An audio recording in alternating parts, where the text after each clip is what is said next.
Hello, everyone, and welcome again to our lesson in the seven Noahide commandments.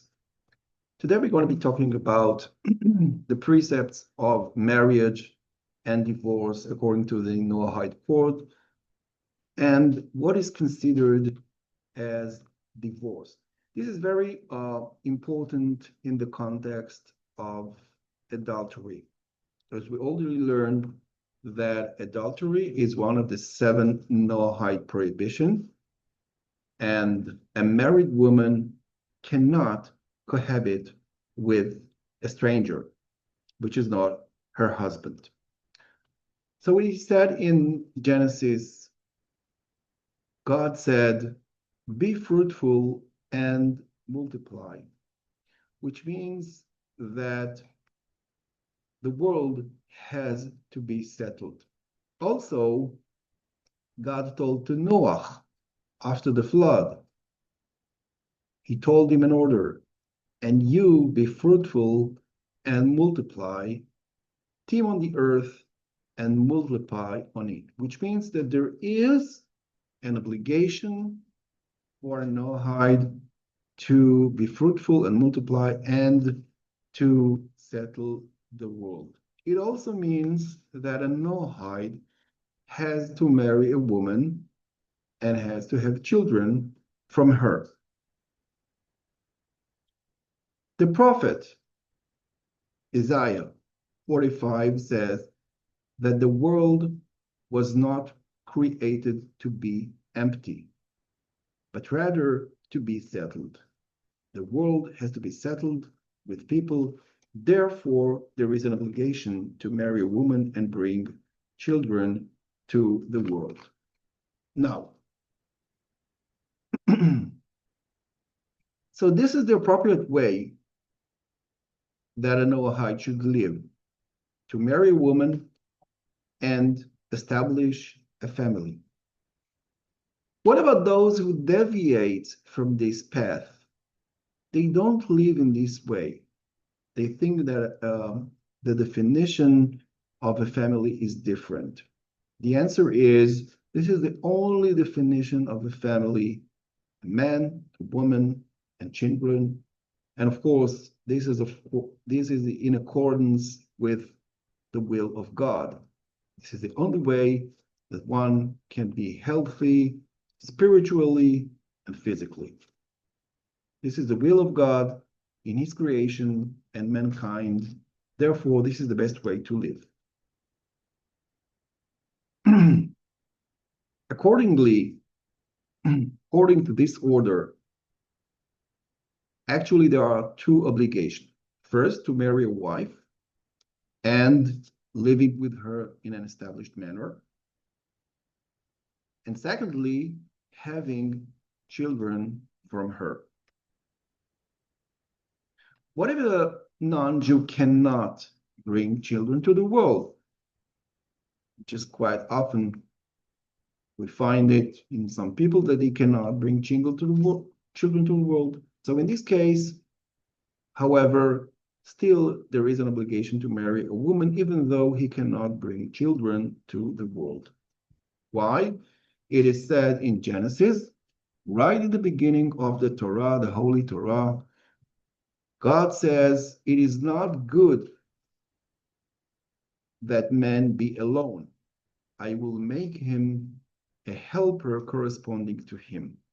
So the situation where a man is alone, it is unwanted situation. It is not in accordance with the Noahide law. Now, at what point a woman is considered fully married and she is not permitted to others? If she had normal relations with an adult person whom she is permitted to marry with her consent and with their intention for marriage, at that point, she is considered as a married woman and she is not permitted to others. If there was only a formal wedding, she's not yet considered fully married. In order to be fully married, she will have to cohabit with the groom. So it is proper that non-Jew will establish wedding ceremonies, and this must be documented in the authorities, so their marriages will be obvious and it will be known to all.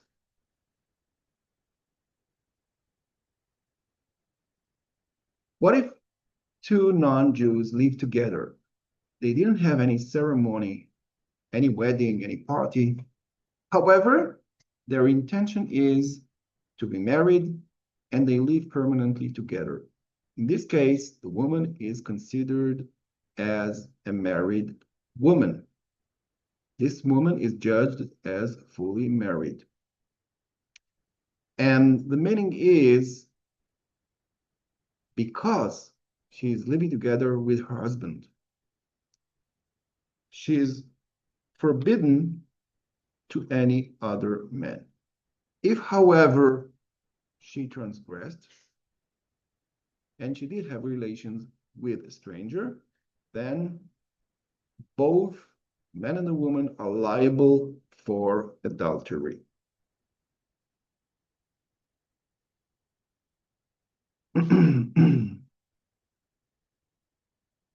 Of course, behavior which is not modest is not proper for Noahides. A woman that acts frequently in an unmodest way, and you have many, she cohabits with many people, then actually it is considered as prostitution, and prostitution is prohibited according to the Noahide law. So Noahide judges, Noahide courts are obligated to prevent such behavior from people.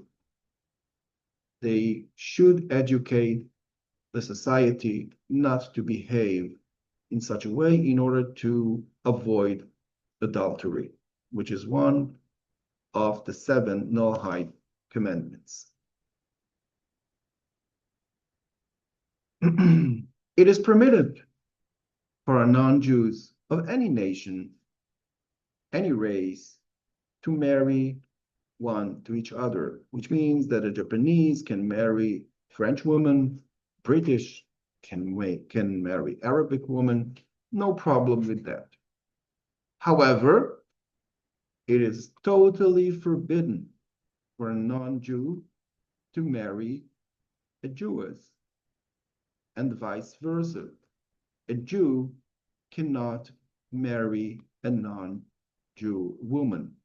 It is totally forbidden, and such marriage is not valid according to the 7 Noahide commandments, according to the Torah law.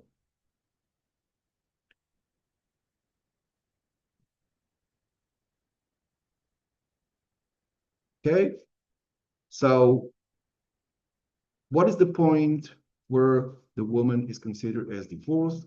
If she left the house of her husband permanently with the intention to be divorced, and for a significant period of time, at that point, she's considered as divorced. However, if there was a conflict between her and her husband, and she left the house, she is not considered as divorced. If she left the house for a short period of time, like 5 minutes, still she is not considered as divorced. She will have to leave their house permanently and for a significant time with the intention to be divorced, and then she will be permitted to marry others. As long as these conditions were not met, she is still considered as married. And of course, if she will cohabit with stranger, this is considered as adultery. So to summarize this, we've mentioned a few terms today regarding the prohibition of adultery. What is a married woman? What is the point of marriage? You have to live in the same house with the intention of marriage. You have to have relations. They have to be publicly known. Then the woman is considered as a married woman. We also mentioned the term of divorce. At what point a woman is considered as a divorced woman. And also, we've discussed the point of modest behavior. It is proper for Noahide to be modest. Prostitution is not allowed in the Noahide law. It is not a proper behavior. However, women that transgressed will not be put to death. It is not a capital punishment, but it is not proper according to the Noahide law. The sanctity of life and the sanctity of marriage and the sanctity of family is very, very important. This is the true way and the healthy way, spiritually and physically, to live according to the will of God.